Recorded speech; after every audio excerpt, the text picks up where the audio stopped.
Le Haugly recevait sur sa patinoire les Corsaires de Nantes. La partie a démarré très fort avec deux équipes très offensives. Mais ce sont les Nantais qui trouvent la faille les premiers et ouvrent la marque sur ce but de Nicolas Ledren, aidé par Charlie Brugière après 6 minutes de jeu.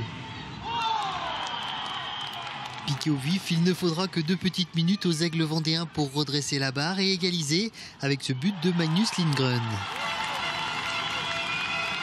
Et malgré quelques belles actions des deux côtés de la patinoire, le premier tiers-temps se conclut sur le score de 1-1. La seconde période est entamée avec toujours autant d'intensité. Et là encore, ce sont les Nantais qui tirent leur épingle du jeu après 1 minute 30 avec Tony Fiorentino qui pousse le score à 1-2. 15 minutes plus tard, le Lyonnais Mathias Lalanne, assisté par Marcus Wohlmark, égalise de partout.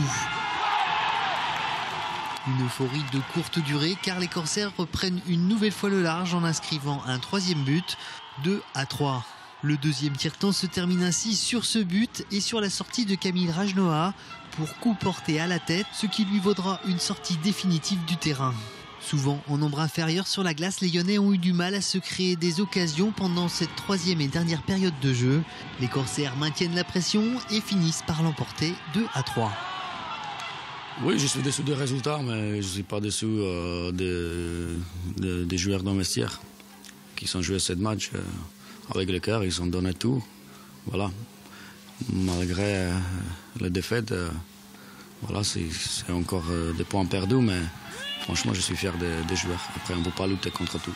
Jouer à 4 voire 3, c'est assez difficile. Sur la glace, on était en infériorité numérique, donc après, ils ont pris des sous, c'était un peu logique, mais voilà, ça, on va digérer ça et on va continuer à travailler. Écoutez, je pense qu'on peut voir que toutes les équipes se tiennent dans cette ligue. Donc, une équipe de La Roche-sur-Yon qui a été quand même tenace jusqu'au bout pendant 60 minutes. Ce que j'ai aimé de mon équipe, c'est-à-dire qu'on a su, dans l'adversité, être solidaire, voilà, dans tous les compartiments de jeu, surtout dans les 3 zones. Donc très satisfait de mon équipe. Ce troisième match se conclut comme les deux précédents. Le Haugly n'arrive pas à décrocher 2 victoires pour le moment.